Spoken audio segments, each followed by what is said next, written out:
Welcome to another uncomfortable opinion. If you like this content, please follow me on YouTube and Instagram at The Uncomfortable Opinion.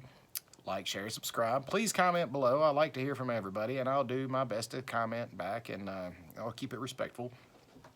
Today, I'm going to talk a little bit about social programming, the outlets that it comes in, and just kind of compress everything, put it all in a nutshell, similar like a lot of the other videos I do.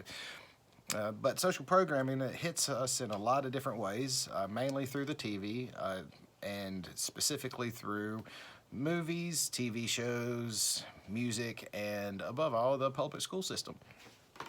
And to make my point here is that you have the social programming of climate change. Climate change, you always hear this stat of 97% of scientists agree. And that's the headline that you always get. But what they don't tell you is that these are government scientists. They're on budgets. If they don't meet the budget or produce the result that they want, their budget's gone, and so therefore their likelihoods is gone.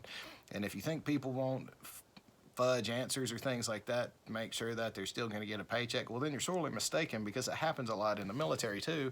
Because when I was in the military, one of the things that happened is if we did a good job, really well, we got everything done under budget and it looks great, they tell us to go do more, because if you go under budget, you lose that money.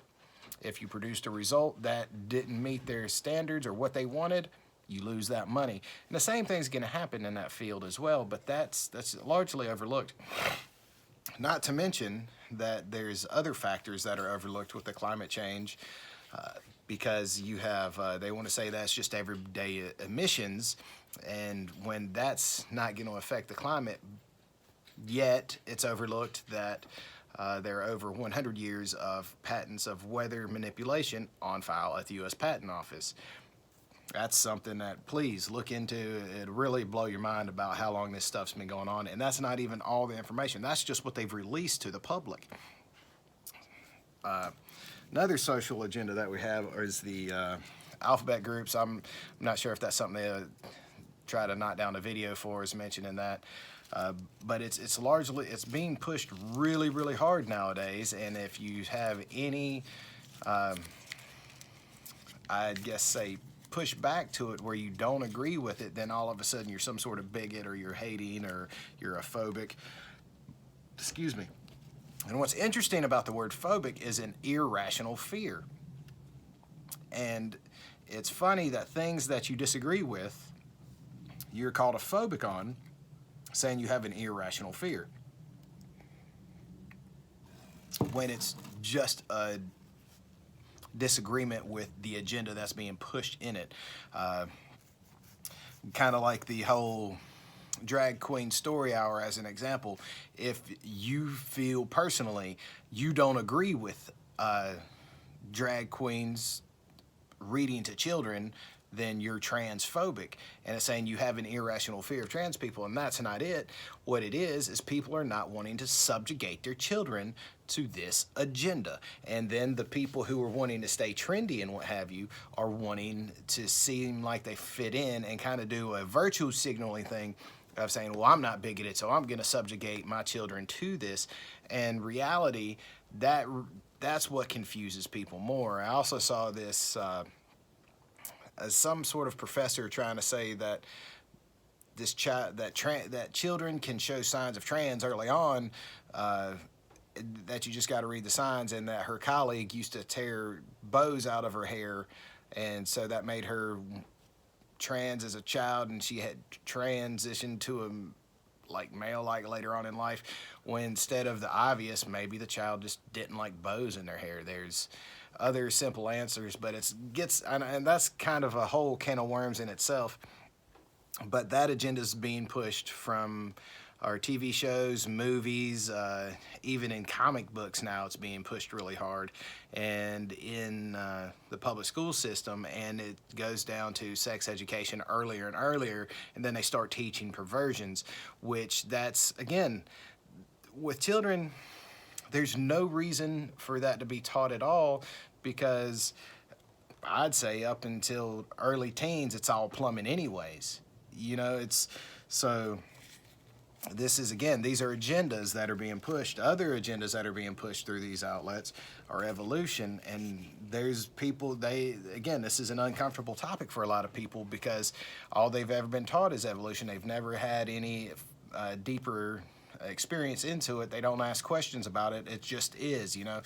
A long, long time ago, nothing exploded, caused all the chemicals to come into place. Then all of a sudden, out of this chaos formed the order of spinning planets, stars being formed, and then non-life turned into life.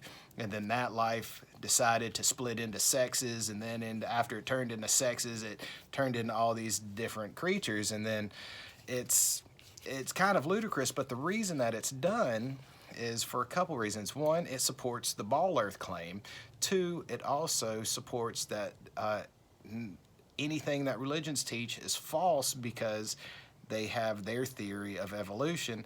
And granted, I know I'm gonna rub a few people raw with this one because evolution is very important to them, but it's not something I agree with at all, and it's something to help encourage people to justify their actions, to be able to live their lives following their lust instead of working harder to be better people. And people will argue, well, everything's relative, and again, that comes from these same agendas, because if you said good and evil were relative, that means you're not anchored in anything. It means you could say it's an evil act to feed a homeless person some food, while it's a good act to potentially exterminate people. You know, and again, that's where you had issues in like your World War II. That was the mindset because of evolution, and they're trying to further the human race. You had people doing these terrible things from Hitler, Stalin, Mao Zedong, Pol Pot. All these guys, they were doing things because they happen to believe in evolution. Now, granted, there's more to these stories than I'm just brushing on, and I'm kind of brushing on the popularized history of it. I get that. And so, again, comment below. Let's talk. Also, something that is being pushed through these agendas from TV through public school and is gun control. You know, it's saying that you're not allowed to have something to protect yourself because it's potentially could hurt somebody else. There's a big flaw in that logic, because also with these agendas you have abortion tied in that as well, and abortion's supposed to be a woman's choice, but gun control is supposed to be to protect the children, but yet abortion is killing children, but gun control is keeping us unarmed, so that way we cannot kick back. We can't say anything in return. So these are things that still need to be looked into. You can make biblical arguments for keeping the right to bear arms. You know, I'm pretty sure there's a verse somewhere that says, if you don't have a sword, sell your cloak to go buy one. You know, and then there's also speech control. There's a lot of speech control, even borderline thought control, from these outlets, from both public schools, all of the actors, musicians, and things. And again, this is why I got on a little bit of a soapbox, because it leads into, when you follow these people, it leads into you start following what they want you to do instead of you thinking for yourself and you making decisions for yourself.